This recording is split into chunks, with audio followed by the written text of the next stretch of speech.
Intense dust storms led to multiple crashes and at least 3 injuries along New Mexico highways and interstates Tuesday, officials said. One multi-vehicle crash occurred on Interstate 25 between Santa Fe and Albuquerque at State Highway 16 due to near-zero visibility from blowing dust, according to the New Mexico State Patrol and National Weather Service. The NMSB told local media there were some people needing transport to a local hospital for treatment of injuries, but they did not have an exact number as of Tuesday evening. That highway reopened at 3:20 p.m. Mountain Time, but troopers were still working to escort out those caught in the storm and back up. Another major crash involving at least 5 semi-trucks was reported in Otero County along U.S. Highway 54, according to the NMSB. Troopers told there were no deaths, but at least 3 prisoners were injured and hospitalized as a prisoner transport van was among the wreckage. Troopers did not have the number of any additional injuries. Crews ended up closing a 101-mile stretch of the highway spanning Otero County from south to north Tuesday evening due to crashes and continued poor visibility, according to Ruidoso village officials.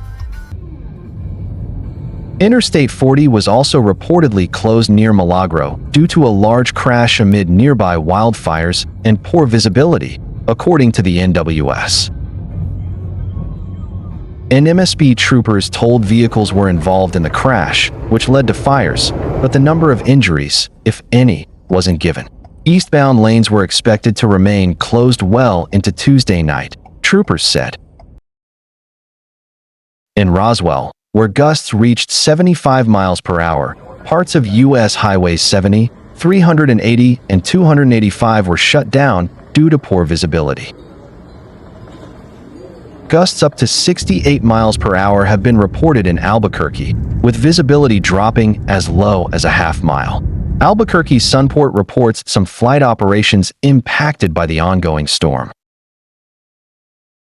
Dust storm warnings remain in effect for much of New Mexico into Tuesday evening as strong wind gusts slam the state.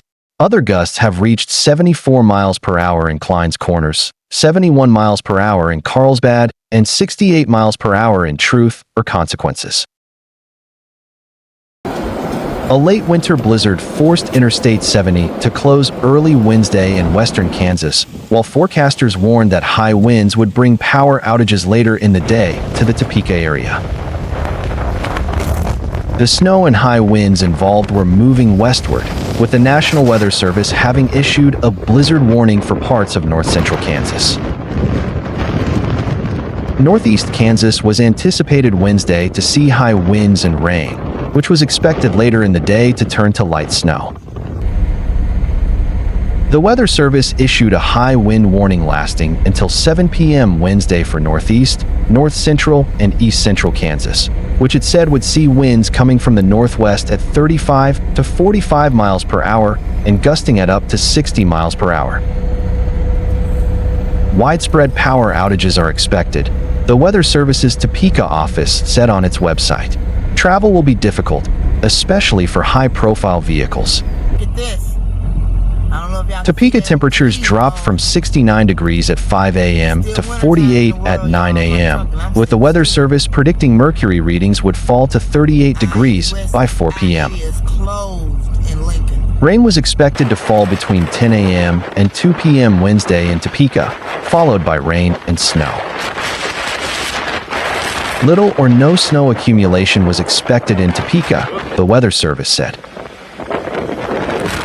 Various roads and highways in addition to I-70 had been shut down Wednesday morning in the western part of the state.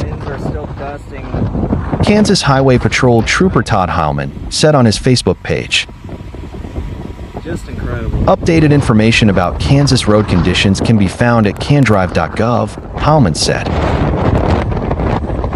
High winds and snow reduced visibility Wednesday morning to 1/4 mile or less in the areas of Dodge City, Garden City, and Oakley, the Weather Service said. Can't go forward, can't go back. Well, Reports of wind speeds of more than 60 miles per hour in western Kansas were common, with a 71 miles per hour gust reported at 4:17 a.m. near Quinter in the northwest part of the state. The Weather Service reported 10 inches of snow had fallen as of 8:06 a.m. at Gove, and 8 inches of drifted snow could be seen at 5 a.m. on the calm side of a windbreak near the unincorporated community of Angeles, both in northwest Kansas. Snowfall totals elsewhere tended to be 2.5 inches or less. Conditions were expected to deteriorate very quickly Wednesday morning across north-central Kansas as the band of snow moved east, the Weather Service's Topeka office said on its website. The Weather Service issued blizzard warnings that would remain in effect until 4 p.m. Wednesday for areas that included Republic, Ottawa, Cloud, and Washington counties in north-central Kansas. Forecasters predicted that area would see 65 miles per hour wind gusts accompanied by 2 to 4 inches of snow, with more than 5 inches falling in some areas.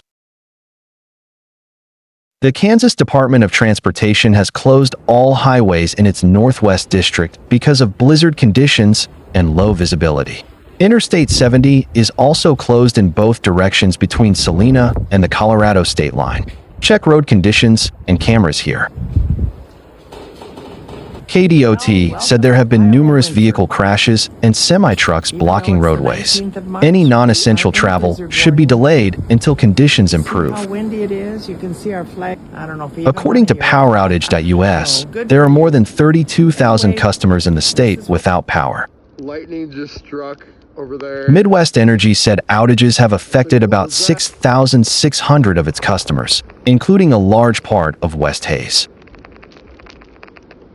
It's about as nasty as it can get out there. 70-plus mph winds and heavy, wet blowing snow are slapping lines and snapping trees, the utility said on Facebook.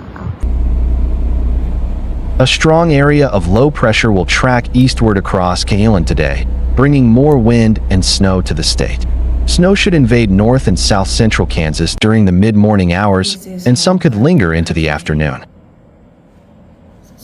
The heaviest snow accumulation and the greatest impact will be felt across the northern half of Kansas. It's not good to go out, guys. While some significant accumulation will be possible, the wind will make it very difficult to measure. The bigger impact than the accumulation will likely be the low visibility.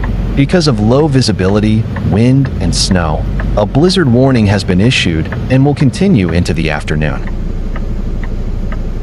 High wind gusts for all of Kailin through the afternoon, with numerous gusts upwards of 50 miles per hour and maybe even higher than 60 miles per hour. More than 37,000 OPPD customers in eastern Nebraska were without power Wednesday morning as a winter storm bringing blizzard conditions rolled into the Omaha area. A blizzard warning with winds gusting up to 65 miles per hour is in place until 10 p.m. for east central, northeast, and southeast Nebraska, said Laurel McCoy, a meteorologist with the National Weather Service in Valley. Portions of southwest and west central Iowa are included in the warning. The storm is coming in right on track, McCoy said early Wednesday morning. We are kind of sitting right on the cutoff for heavy snow, with the heaviest stuff falling to Omaha's north and lesser amounts to the south, where it is warmer. Snowfall totals have varied throughout the Omaha area.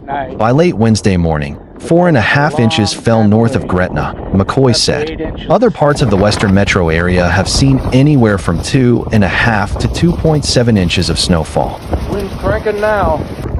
Eppley Airfield reported dozens of flights had been canceled Wednesday. Travelers are urged to check the airport's flight information website for flight status. As of 8:20 a.m., 31 arrivals and 37 departures have been canceled by the airlines for Wednesday, which represents approximately 49% of Wednesday's flights, an Eppley Airfield spokesperson said. We would urge travelers to check with their airline to determine their flight status before heading to the airport. The Nebraska State Patrol reported that Interstate 80 is closed in both directions between Lincoln and Lexington due to blizzard conditions.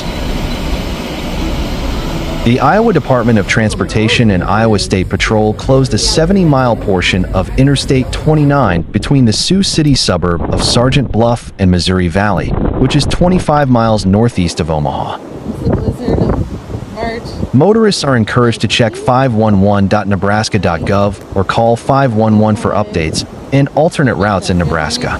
Unnecessary travel is discouraged. As of 11:38 a.m., the OPPD outage map showed nearly 20,000 customers in Douglas County were without power. Nearly 7,000 OPPD customers in Saunders County and more than 3,000 Dodge County customers did not have power. Our high was 85. More than 5,000 Washington County customers and nearly 2,000 Sarpy County customers also don't have power. Jody Baker, an OPPD spokesperson, said Wednesday the electrical utility has extra crews on hand to help restore power. She added OPPD has also reached out to external contractors and mutual aid power crews to assist OPPD crews. We've had reports of at least 40 utility poles that have been knocked down in Dodge County, Baker said, but damage has been all over. OPPD said on its website crews are seeing ice on power lines, and galloping power lines have been reported. Trees and tree limbs falling onto power lines have also likely contributed to the loss of power, OPPD said. The Nebraska Public Power District reported on its outage map that about 12,000 customers were without power as of 11:25 a.m. The outages were reported mostly along Interstate 80 Lincoln to Lexington and parts of Nebraska south of Sioux City, Iowa. In Omaha, residents saw lightning and heard thunder as the storm rolled in from the west early Wednesday morning. McCoy said thunder snow was reported to the west in the Columbus, Nebraska area. McCoy said heavy snowfall is expected to last until about 3 p.m. Snow is likely to fall until about 4 p.m. or 5 p.m. Blizzard up here. There's a blizzard.